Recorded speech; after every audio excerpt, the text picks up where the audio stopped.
Welcome back. Despite economic troubles around the world, Latin America continues to outperform expectations. 4% growth is estimated for this year. And with that as the backdrop, leaders are meeting at the 8th Global Economic Forum in the Peruvian capital of Lima. CCTV's Dan Collyns is live at the forum with details. Hi, Dan. Hello, Phil. This event has been tagged as being about delivering growth and strengthening societies. So while on the one hand it's about trade, investment and emerging markets, the emphasis has really been on sustainable development and narrowing social inequality. Social inequality is still extremely high in Latin America.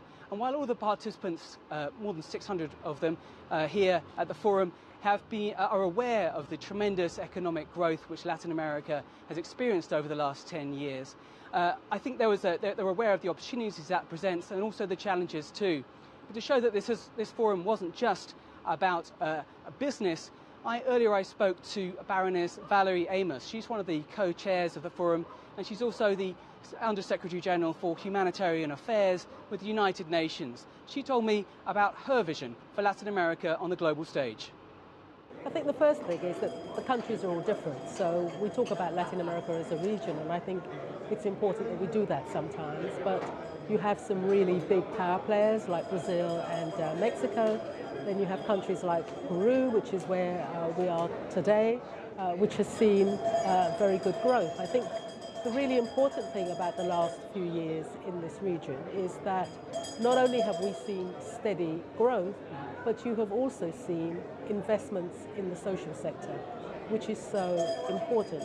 The challenges, of course, are around sustainability of that growth, but also for me, in terms of humanitarian issues, how can you make sure that those gains are not eroded as a result of the impact of natural disasters, which are so recurrent in this region. And how is Latin America coping with that challenge? Well, I think one of the things that we really understand much better now is that we can't just keep responding to disasters year by year. We have to help countries to prepare more effectively so that they can respond, but we also have to work to help communities, countries and regions to become more resilient. What do I mean by that? They need to be able, each time they get a shock, to be able to respond to that shock in a way which doesn't take the country or the community backwards. So working with the governments, the civil society, the private sector, international organizations like my own, this is a key and absolutely key agenda item for us. Ms. Amos, we know that environmental destruction through the exploitation of natural resources can cause more climate change, and climate change is a factor in the occurrence of natural disasters. How is this region coping with that problem? Well, of course, the action is variable, and governments and societies take decisions about the things that are important to them on that day, perhaps in that month. And one of the things about sustainable development is that you really have to be looking to the longer term. We know that the resources aren't necessarily available now to do everything that everybody would like. But in responding to a disaster, for example, one of the key things would be to make sure that in building back or supporting communities with their livelihoods development, that you are doing that in a way which helps to build that sustainability for the future. So these are the kinds of things that we're going to be talking about, and I think that the outlook for this region is very optimistic.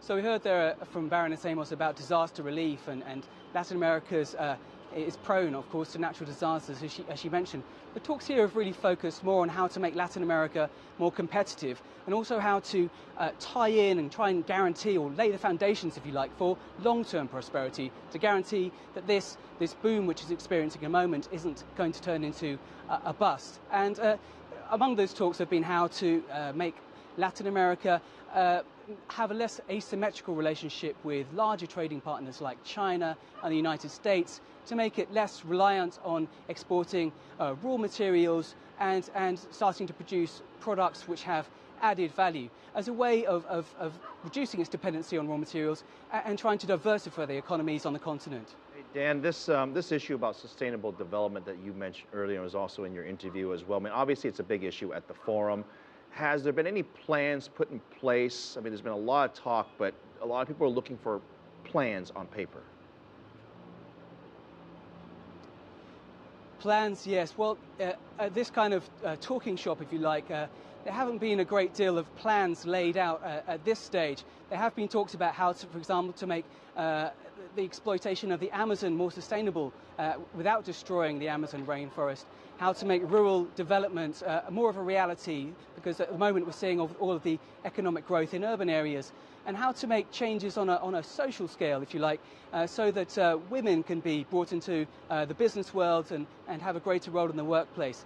Social entrepreneurs have been given awards here, if you like, the business brains who are sharing their know-how for the greater social good. So while there's been something for everyone, really, something for the academic world, for civil society, I think what has come out of this forum is that businessmen and investors can look at opportunities for emerging markets in Latin America, can see how the middle class is growing and they're demanding new services and needing new skill sets. So really, there are a lot of economic opportunities here, but as yet no firm plans have been made for how to move the continent forward. All right. Dan Collyns joining us live from the World Economic Forum in Lima, Peru. Thank you very much. An important topic.